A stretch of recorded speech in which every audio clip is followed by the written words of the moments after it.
What's up guys? Wala nang intro. Pag-usapan na natin ang tungkol dito sa Rusi motorcycle. Kung bakit nga ba ito matibay at bakit marami pa rin ang nagkakagusto nito kahit China brand lang ito. Pero guys, itong Rusi, bakit nga ba ito matibay at bakit nga ba maraming nagkakagusto nito? Alam naman natin na yung Rusi motorcycle ay isang China brand at bakit ang Rusi ang pinakamaraming benta or sales sa lahat ng mga China dealer na mga motor. Dahil nga itong si Rusi ay napakamura lang at hindi lang yon, napakadami na nilang branches at iisa lang yung may-ari, wala nang halong mga iba pang mga may-ari, no? Dahil nga itong Rusi guys ay napakaganda, napakatibay at napakamura lang. Dahil nga marami ang mga nagkakagusto nito.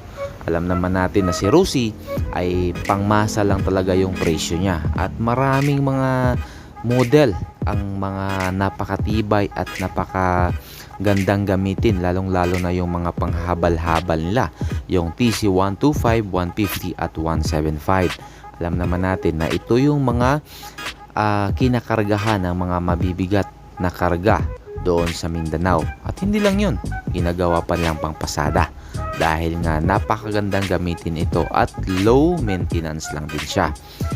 Sa Luzon naman ay halos karamihan doon ay ginagamit na pangpasada nila dahil nga mura lang yung monthly at syempre napaka low maintenance lang din siya, hindi tulad ng mga ibang branded na mga motor na hirap i-maintenance, lalong lalo na pag tricycle driver lang yung trabaho mo dahil nga mamahalin yung mga maintenance noon. Pero itong si Rusi ay napakamura lang ng mga maintenance niya. Basta marunong ka lang mag-maintenance sa motor ay lalong tatagal yan.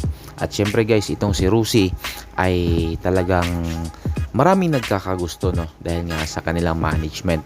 At hindi lang yun, depende lang naman yun sa mga customer ng Rusi kung marunong silang magbayad at hindi sila mahirap singilin.